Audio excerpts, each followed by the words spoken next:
खुदा की कसम खा के कहता हूं, आज आप इमरान खान को, जिसको आपने नाजायज तौर पे जेलों में रखा है, इमरान खान को आज आप बाहर छोड़ें, आपको कौम की मिन्नत करने की जरूरत ही नहीं पड़ेगी। ये कौम आपसे पहले वाघा बॉर्डर जाके लड़ेगी। বন্ধুরা, এবার ভারত পাকিস্তান যুদ্ধের নেতৃত্ব দিবে ইমরান খান। হঠাৎ করে পাকিস্তানের ক্ষমতার পরিবর্তন আসছে।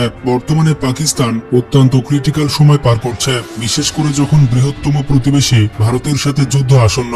যে কোনো সময় সংঘর্ষ এবং পদাতিক যুদ্ধ হতে পারে। এমত অবস্থায় পাকিস্তানের যে সাধারণ জনগণ রয়েছে, তারা তাদের সার্বভৌমত্ব রক্ষা করার জন্য ঐক্যের ডাক দিয়েছে পাকিস্তান সেনাবাহিনী। দেখুন, একটি দেশের সেনাবাহিনী যখন দেশের সার্বভৌমত্ব রক্ষা করার জন্য দেশের জনগণকে ডাক দেয়, তখন কিন্তু সবাই ঝাঁপিয়ে পড়ে। কিন্তু পাকিস্তানের ক্ষেত্রে বিষয়টা জটিল, বিশেষ করে যখন পাকিস্তানের সেনাবাহিনী পাকিস্তানের গণতন্ত্রকে একেবারে রুদ্ধ করে রেখেছে। দেখুন, একটি দেশের সার্বভৌমত্ব রক্ষা এবং একটি দেশের বিরুদ্ধে জয়লাভ করা, এটা কিন্তু সবসময় অস্ত্র এবং প্রযুক্তি দিয়ে হয় না, এমনকি সেনাবাহিনী দিয়েও সম্ভব নয়। এখানে কিন্তু নেতৃত্ব লাগে এবং দেশের মানুষের আস্থা লাগে।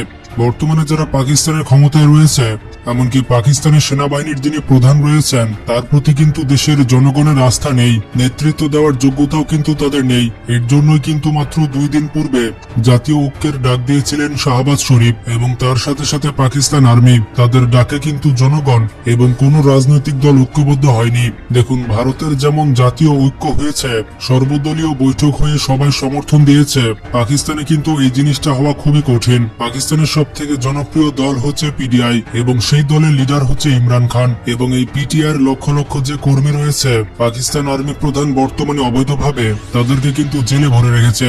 এমনকি ইমরান খানকেও দেশের এই ক্রিটিক্যাল সিচুয়েশনে তাকে কিন্তু মুক্তি দেওয়া হচ্ছে না। এমন পরিস্থিতিতে পাকিস্তানের সাধারণ জনগণ প্রচন্ডভাবে চাচ্ছিল যে পাকিস্তানের সেনাবাহিনীর যিনি প্রধান রয়েছেন, তাকে কিন্তু ক্ষমতাচ্যুত করা হোক এবং জাতীয় ঐক্য প্রতিষ্ঠার জন্য ইমরান খানকে মুক্তি দেওয়া হোক। দেখুন, যদিও পাকিস্তানের পক্ষ থেকে এই বিষয়ে আনুষ্ঠানিকভাবে কোনো বিবৃতি দেওয়া হয়নি, তবে বিভিন্ন সংবাদ মাধ্যম তাদের খবরে দাবি করেছে, এমনকি তারা নিশ্চিত করেছে যে পাকিস্তানের আর্মি প্রধান জেনারেল মুনিরকে গ্রেফতার করা হয়েছে, তাকে গৃহবন্দী করা হয়েছে এবং পাকিস্তানের ক্ষমতার পরিবর্তন হয়েছে। জনগণের যে আকাঙ্ক্ষা রয়েছে সেটি বাস্তবায়ন করার জন্যই সেনাপ্রধান আসিফ মুনিরকে ক্ষমতাচ্যুত করা হয়েছে। দেখুন, এই বিষয়টা বেশ কিছুদিন ধরেই কিন্তু শোনা যাচ্ছিল।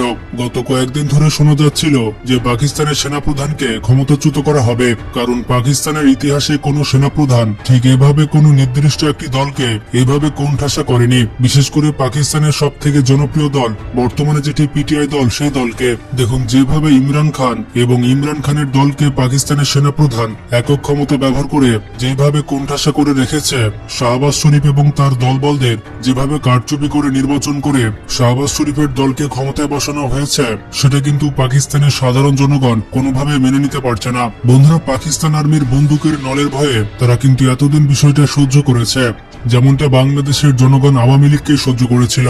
তবে বর্তমান পরিস্থিতি যেখানে একেবারে জটিল, দেশের মানুষের সমর্থন দরকার, এমন একটি পরিস্থিতিতে পাকিস্তান সেনাবাহিনী তার যে কলঙ্ক রয়েছে সেটা কিন্তু মুছে ফেলতে চান। দেখুন, পাকিস্তানের সংবাদ মাধ্যম যেমন পাকিস্তান ট্রিবিউন এবং অন্যান্য সংবাদ মাধ্যমে তাদের ইঙ্গিত থেকে যেমনটা বোঝা যায়, পাকিস্তান সেনাবাহিনীর এই নাটকীয় যে পরিবর্তন হয়েছে সেটার নেতৃত্ব দিয়েছে পাকিস্তান সেনাবাহিনীর joint chief of staff general Sahir Samir Mirza. তিনি কিন্তু জেনারেল যে আসিফ মুনির রয়েছে তাকে কিন্তু গ্রেফতার করিয়েছেন। বর্তমানে স্ক্রিনে আপনারা যাকে দেখতে পাচ্ছেন, ইনি হচ্ছেন জেনারেল সাহির মির্জা, পাকিস্তান সেনাবাহিনীর খুবই প্রভাবশালী একজন ব্যক্তি এবং তিনি কিন্তু 4 স্টার একজন জেনারেল। বর্তমানে তিনি জয়েন্ট চিফ অব স্টাফের চেয়ারম্যানের দায়িত্ব পালন করছেন।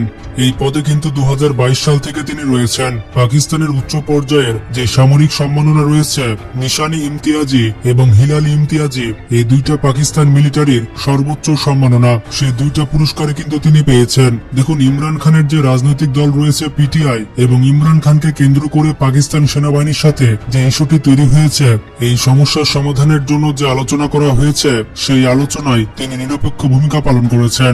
এর জন্য তিনি কিন্তু পাকিস্তানের জনগণের কাছে অত্যন্ত জনপ্রিয়। পাকিস্তানের শাহবাজ শরীফের রাজনৈতিক দল ব্যতীত পাকিস্তানের সকল রাজনৈতিক দলই তাদের মধ্যে একাত্মতা প্রকাশ করেছে যে জনাব মির্জা পাকিস্তান সেনাবাহিনীর দায়িত্ব নেন বা পাকিস্তান সেনাবাহিনীর প্রধান হন, তাহলে তার ঐক্যের ডাকে সবাই একত্রিত হবে। আর দেশের প্রয়োজনে অত্যন্ত গুরুত্বপূর্ণ এই প্রেক্ষাপটে সাবেক সেনাপ্রধানকে গৃহবন্দী করে তাকে ক্ষমতাচ্যুত করে জনাব মির্জা পাকিস্তান সেনাবাহিনীর দায়িত্ব নিয়ে নিয়েছে। এমন সংবাদ কিন্তু আন্তর্জাতিক গণমাধ্যম এবং পাকিস্তানের বেশ কিছু গণমাধ্যম থেকে জানা গিয়েছে। যে কোনো মুহূর্তেই ঘোষণা কিন্তু আসতে পারে, হতে পারে আগামীকাল কিংবা 2 দিন পর। দেখুন, আনুষ্ঠানিকভাবে এই তথ্যের যে সত্যতা সেটা স্বাধীনভাবে পাকিস্তানের সংবাদ মাধ্যম থেকে জানা যায়নি, তবে আফগানিস্তানের সংবাদ মাধ্যমগুলো এবং ভারতের সংবাদ মাধ্যমগুলো এবং আরো বেশ কয়েকটি সংবাদ মাধ্যম এমনটাই দাবি করছে যে শাহবাজ শরীফের যে বাড়ি রয়েছে সেই বাড়ির 20 কিলোমিটারের কাছাকাছি শক্তিশালী বিস্ফোরণের খবর পাওয়া গিয়েছে। এই বিস্ফোরণের মাধ্যমে কি করা হয়েছে, শাহবাজ শরীফকে কি ক্ষমতাচ্যুত করা হয়েছে, এই বিষয়গুলো নিয়ে কিন্তু জল্পনা কল্পনা শুরু হয়েছে। দেখুন, পাকিস্তানের সেনাপ্রধান কিন্তু অবৈধভাবে দীর্ঘদিন ধরে ইমরান খানকে বন্দী করে রেখেছে এবং তার প্রভাব বলে যে সকল সামরিক অফিসার ছিলেন, সর্বোচ্চ পদস্থ যে সকল সামরিক কর্মকর্তা ছিল, তাদেরকে ব্যবহার করে ইমরান খানের দলের যে জনপ্রিয় নেতারা রয়েছে তাদেরও কিন্তু কোণঠাসা করা হয়েছে। এখন জনবিস্ফোরণ শুধুমাত্র অপেক্ষায়। বন্ধুরা, পাকিস্তানের অভ্যন্তরীণে যদি এই জনবিস্ফোরণ ঘটে যায়, যেটা পাকিস্তানের জন্য হিতে বিপরীত হবে, ভারতের সঙ্গে পরিস্থিতি মোকাবেলার পরিবর্তে নিজেরাই কিন্তু নিজেদের বিরুদ্ধে লড়াই করতে হবে। দেখুন, এই পরিস্থিতিতে একজন বিতর্কিত ব্যক্তি পাকিস্তান সেনাপ্রধানকে সরিয়ে দেওয়া এবং নতুন জনাব মির্জার ক্ষমতা নেওয়া পাকিস্তানের জন্য খুবই একটি ভালো বিষয়। এটি কিন্তু পাকিস্তানের জন্য ইতিবাচক বিষয়। এতে করে দেশের জনগণকে ঐক্যবদ্ধ করা যাবে এবং ভারতের বিরুদ্ধে যে কোনো আগ্রাসন মোকাবেলার জন্য ঐক্যবদ্ধভাবে তারা কিন্তু মোকাবেলা করতে পারবে। দেখুন, এই জিনিসটা একটি ওপেন সিক্রেট। পাকিস্তানের ভেতরে যে ক্ষমতার পরিবর্তন হয়েছে বা নতুন যারা ক্ষমতা এসেছে, এই সকল কিছুর মাস্টার মাইন্ড হচ্ছে আমেরিকা। আমেরিকার প্রশাসন এটি বাস্তবায়ন করেছে।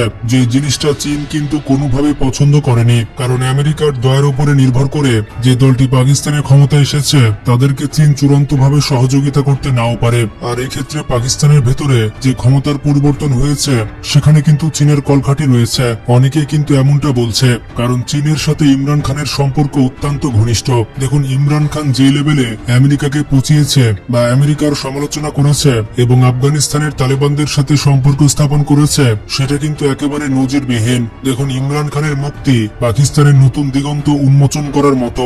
এর সাথে সাথে চীনের সাথে আরো শক্তিশালী সম্পর্ক হবে এবং আফগানিস্তানে বর্তমানে সম্পর্কের যে অবনতি হয়েছে সেটাও কিন্তু রাতারাতি ঠিক হয়ে যাবে। দেখুন, অনেকে কিন্তু মনে করছে রয়ের প্রত্যক্ষ মদদে আফগানিস্তানের সীমান্ত এলাকায় যে জটিল পরিস্থিতি তৈরি হয়েছে সেটা ইমরান খানের অংশগ্রহণেই কিন্তু সমাধান হতে পারে। এখন দেখার বিষয় পাকিস্তানের সার্বিক পরিস্থিতি এবং বাইরের পরিস্থিতি এবং অভ্যন্তরীণ পরিস্থিতি কতটা জটিল হয়, নয়তোবা দেখার বিষয় কতটুকু সমাধান হয়। বন্ধুরা, ইমরান খানকে কারা কারা ক্ষমতায় দেখতে চান তারা কমেন্টে জানান। আর ভিডিওটি ভালো লাগলে বেশি বেশি শেয়ার করতে পারেন। ভালো থাকবেন, টেক কেয়ার।